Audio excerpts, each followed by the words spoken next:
여러분들에게 먼저 질문을 드리도록 하겠습니다. 하나님 앞에서 맹세한 것은 지켜야 될까요? 지키지 않아도 될까요? 예, 지켜야 돼요.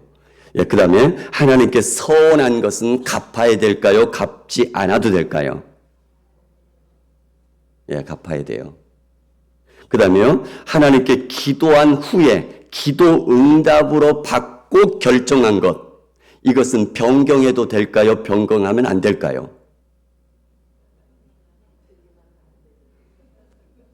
하나님 앞에 기도했더니 하나님께서 기도 응답으로 확신을 주셨어요. 그걸 따라 결정을 하고 가는데 그걸 향해서 가다가 이것을 변경해도 될까요? 변경하면 안 될까요? 예, 거기에 대한 답을 그 다음에 보시기 바랍니다. 제가 총신대학교 신학과를 입학했을 때가 다른 수험생들보다 나이가 좀 많이 있어서 들어갔습니다. 그런데 그 학교에 저희 같이 입학생 중에 저보다 나이가 더 많았던 형님들 2명이 더 있었어요. 기도 응답 받고 사명감 가지고 신학교에 입학을 했었습니다. 그런데 1학년이 지나고 한 형이 없어졌습니다. 2학년이 지나고 또 한 형이 사라졌습니다. 2명 다 말 한마디 없이 사라져 버렸어요. 기도 응답 받고 입학한 것, 신학교에 온 것은 뭐가 됐을까요? 하나님의 응답이었을까요, 그게? 아니었을까요, 그게? 아니면 기도 응답의 뜻이 정반대로 바뀌었을까요? 우리 가운데 이러한 일들이 종종 일어나는 것들을 보게 되어집니다. 그러면서 하나님의 뜻을 어떻게 알아가야 될 것인가? 하나님 앞에 약속하고 하나님의 뜻을 이루어드리는 것은 무엇인가? 여기에 대한 고민들이 많은 성도들에게 있게 되는 것을 보게 됩니다. 오늘 본문의 말씀도 마찬가지입니다. 본문의 내용은 이렇습니다. 엄청난 전력의 차이를 가지고 있는 블레셋이 사울왕이 이끌고 있는 이스라엘을 침공해 들어왔습니다. 주눅들어 잔뜩 겁여먹은 이스라엘 백성들이, 군인들이 도망가고 숨기 바빴고요. 사울 왕과 겨우 남아있었던 600명의 병사들도 겁이 나서 벌벌 떨고 있는 상황입니다. 사무엘 선지자를 약속대로 이래 동안 기다렸지만 오지 않게 되어지자 하나님의 도움을 구하기에 급했던, 바빴던 사울 왕은 자신이 직접 나서서 번제를 드려버렸습니다. 번제를 드리고 나자마자 사무엘이 와서는 하나님의 말씀으로 책망을 하죠. 그때 그 이후에 사울 왕의 아들인 요나단이 자기의 그 무기를 든 자에게 이렇게 얘기합니다. 이 할례 받지 않은 자들에게 건너가자. 여호와께서 우리를 위하여 일하실까 하노라. 여호와의 구원은 사람의 많고 적음에 달리지 아니하였느니라 라고 6절에 말씀하고 있습니다. 그래서 요나단이 그 블레셋 적진에 들어가서 싸울 때에 하나님께서 블레셋 진영에 큰 혼란을 더하시자 자기네들끼리 싸우면서 치고받으면서 죽이는 이런 혼란들이 막 일어나게 만들어 버리셨습니다. 멀리서 이것을 바라봤던 사울 왕이 그 틈을 타서 군사들을 이끌고 올라와서 블레셋과 싸우면서 무찌르기 시작합니다. 그런데 그때에 사울 왕이 이렇게 맹세를 시키죠. 오늘 저녁까지, 다시 말하면 이 블레셋들을 다 무찌를 때까지 누구도 먹지 말고 한꺼번에 다 쳐서 이기고 먹자, 이런 얘기입니다. 그때까지 누구든지 음식물을 먹는 사람들은 저주를 받을 것이다. 맹세시키고 나아가서 싸우기 시작합니다. 그때 이스라엘 백성들이 계속해서 싸움이 계속되니까 힘들 거 아니겠습니까? 피곤해집니다. 배가 고픕니다.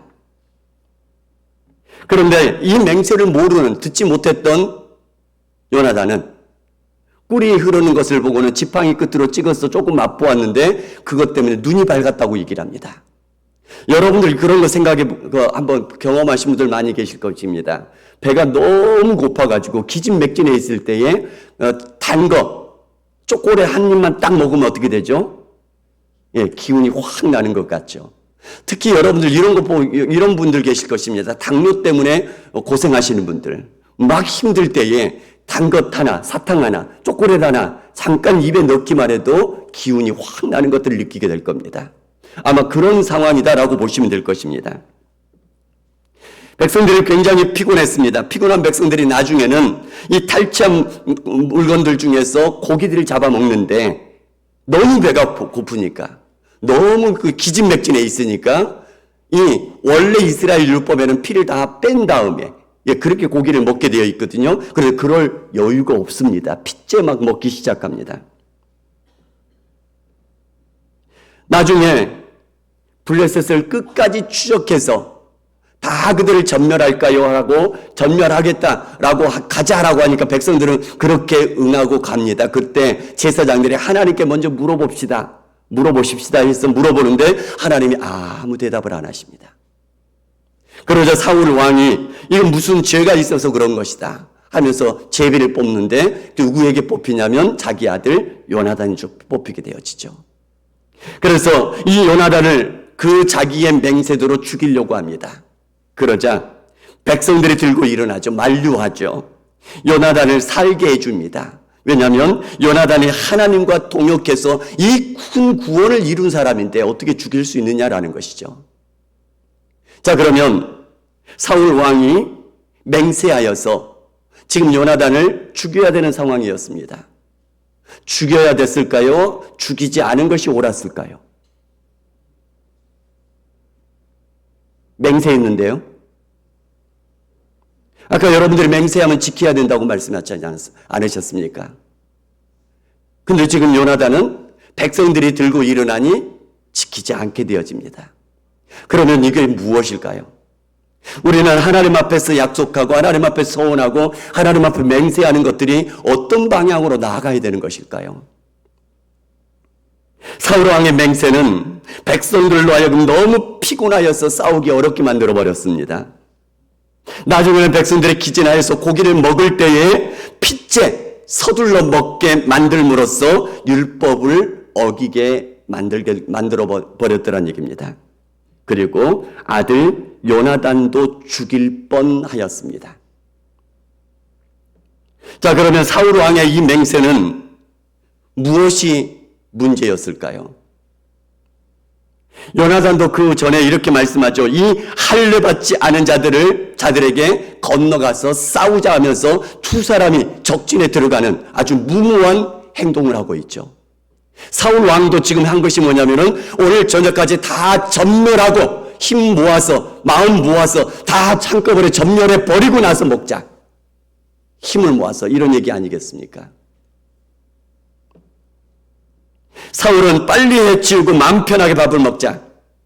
또는 배수진을 친 것처럼 적들을 다 무찌르기 전에는 우리 먹지 않겠다. 다 전멸하고 그리고 먹자. 이런 맹세가 아니겠습니까? 요나단은 말합니다. 먹고 싸웠더라면 더 많은 적들을 물리칠 수 있었을 터인데 사울은 이렇게 했던 이유가 뭐냐면 자신이 끝까지 주의를 잘해서 완승을 거두었다라는 공명심 또는 영웅심 이것으로 하여금 맹세를 시켰다라는 것이죠. 반면에 요나단은 하나님의 마음으로 하나님의 백성들을 구원하려는 간절함으로 그리고 하나님께서 도우시면 할 수 있다라는 믿음으로 나아가는 무모함이었었습니다. 다시 말하면 하나님의 마음으로 결단하고 있더란 얘기죠. 이 두 사람의 차이점이 뭐냐면 하나님 중심으로 생각하는 마음이냐 아니면 자기 중심으로 생각하는 마음이냐 이게 달라지는 것입니다. 또 이렇게 생각할 수도 있습니다. 하나님 중심으로 생각하는 마음이냐 아니면 사람들을 중심으로 생각하는 마음이냐 이게 달라집니다. 그래서 우리 기독교를 일컬어서 신본주의라고 얘기를 합니다. 많은 사람들은 인본주의로 생각하는 것이 기본입니다. 그러나 성경에서는 교회에서는 분명하게 말씀하신 거 뭐냐면은 인본주의가 아닙니다. 신본주의입니다. 하나님의 마음을 따라서 결정하고 하나님의 기뻐하심을 따라서 살아가는 것. 이것이 하나님께서 하나님의 백성들에게 요구하시는 상황이란 얘기입니다. 사람들을 위하는 것일지라도, 그러니까 성경에서는 어려운 사람들을 도와주고 보살피고 손을 내밀어주고 끊임없이 많이 나옵니다.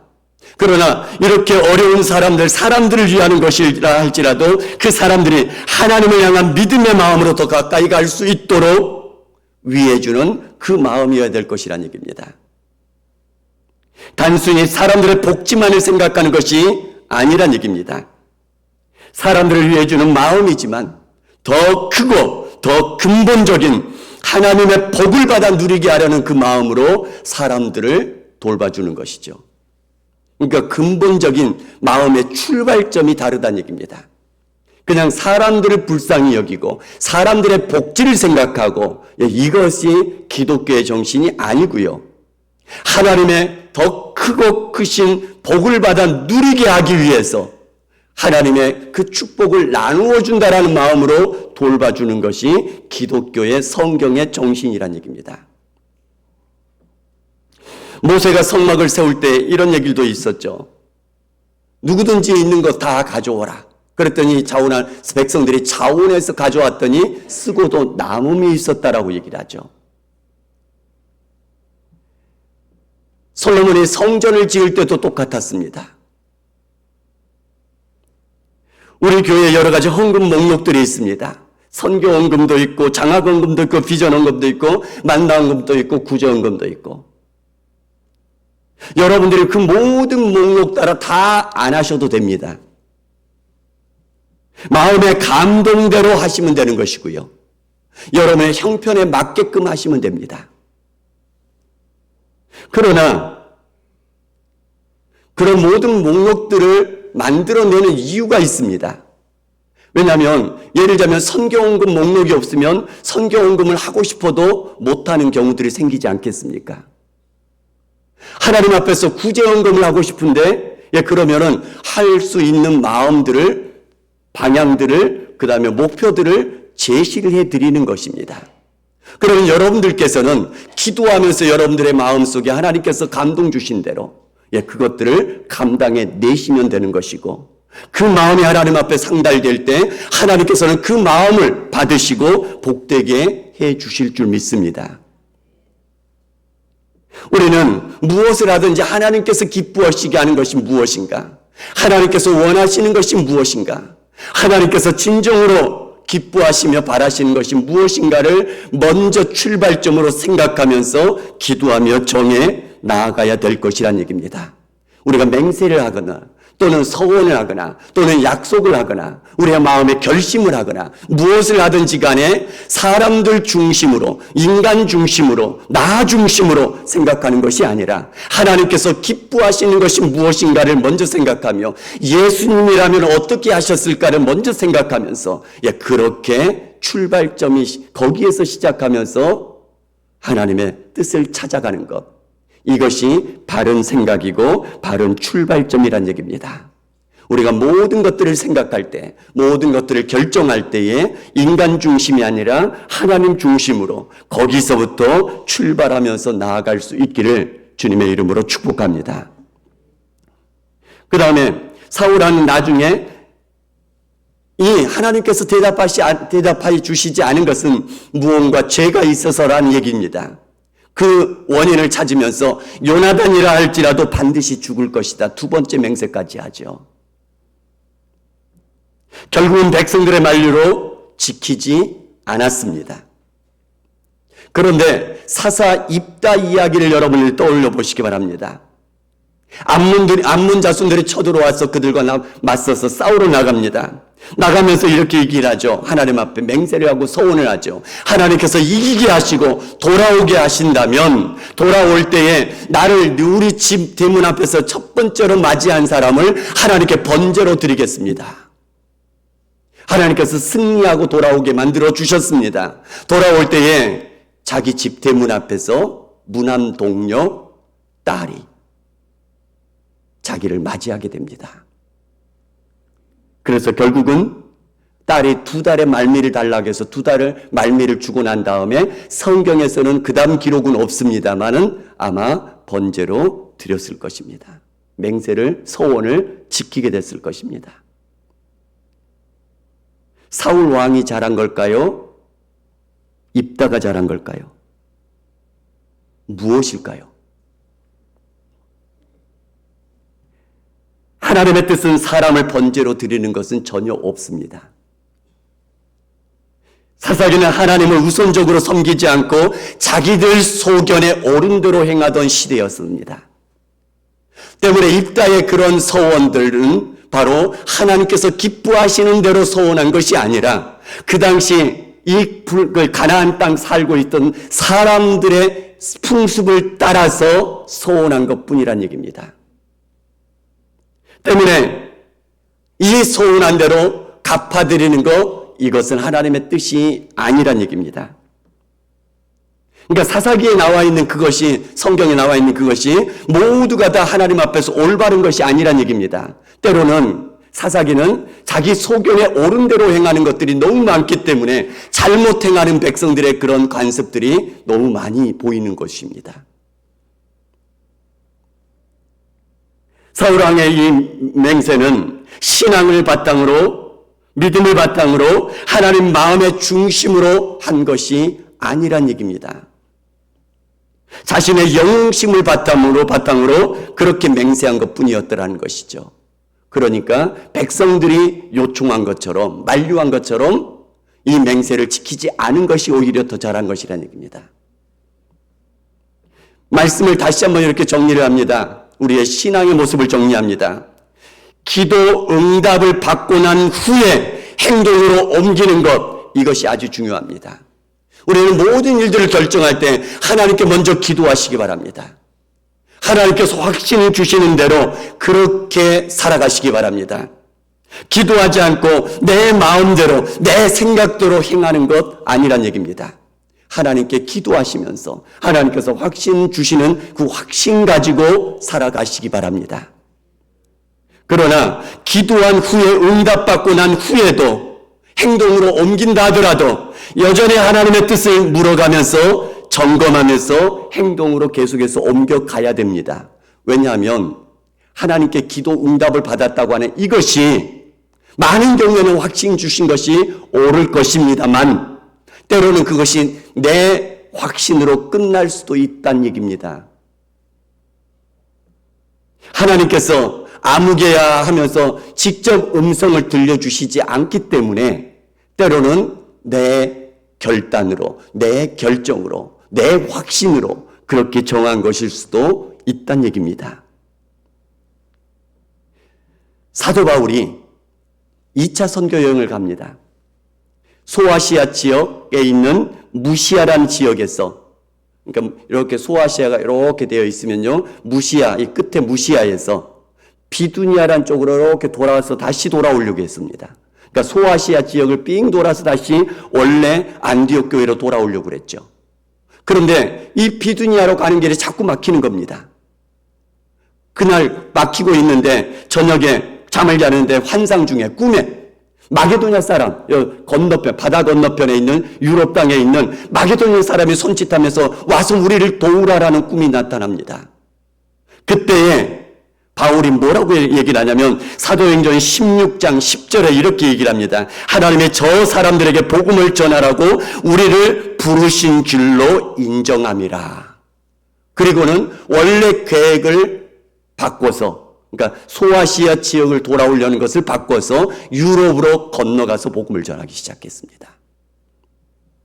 사도 바울은 분명히 기도하면서 응답을 받고 꿈과 비전을 가지고 소아시아 지역을 돌아오려고 작정을 했었을 것입니다. 계획을 세웠을 것입니다.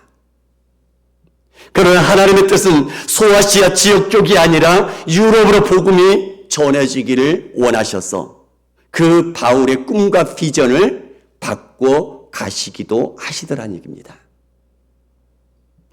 또 있습니다. 사도 바울은 서바나, 다시 말하면 지금의 스페인, 그러니까 이스라엘 땅에서 바라보면 서쪽으로 땅끝이죠. 스페인이면.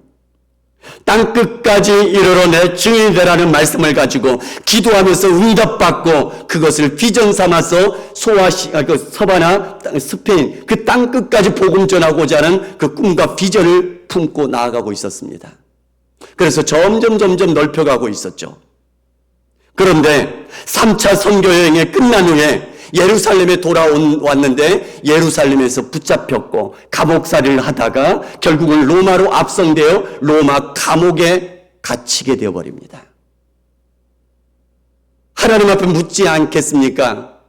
하나님의 말씀을 따라서 하나님 앞에서 꿈과 비전을 세우고 땅끝까지 복음 전하러 가려 하는데 하나님 왜 막으십니까?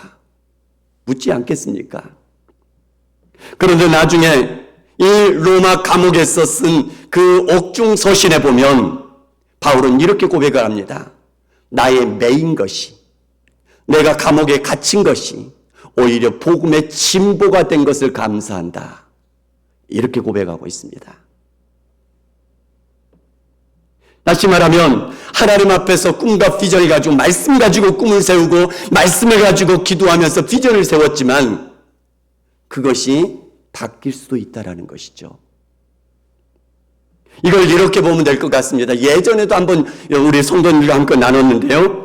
하나님 앞에서 꿈과 비전은 두 가지로 나눠보시기 바랍니다. 첫 번째는 1차적인 꿈과 비전입니다. 이것은 하나님의 복음을 전하고 사람의 생명을 구하는 것입니다. 두 번째는 2차적인 꿈과 비전은 이 1차적인 꿈과 비전을 이루어가는데 구체적인 장소나 방법들을 정하는 것들입니다. 2차적인 꿈과 비전은 중간에 1차적인 꿈과 비전은 바뀔 수 없지만 2차적인 것들은 얼마든지 바뀌어갈 수 있다라는 것입니다. 1차적인 그 꿈과 비전을 지속적으로 이루어 나가면 된다는 얘기입니다. 2차적인 것들은 바뀌어갈 수도 있다라는 것이죠. 우리에게 중요한 것들입니다. 하나님의 마음으로 늘 기도하면서 결단하시기 바랍니다. 그럼에도 여전히 지속적으로 하나님의 뜻을 물으면서 순간순간 하나님과 동행하는 발걸음 되시기 바랍니다.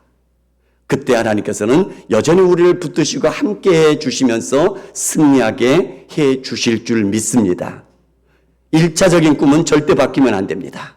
2차적인 꿈은 얼마든지 바뀔 수 있습니다. 기도하면서 하나님 안에서 하나님의 뜻을 기뻐하심을 따라 그렇게 감당하며 나아갈 수 있는 우리 모두가 될 수 있기를 주님의 이름으로 축복합니다.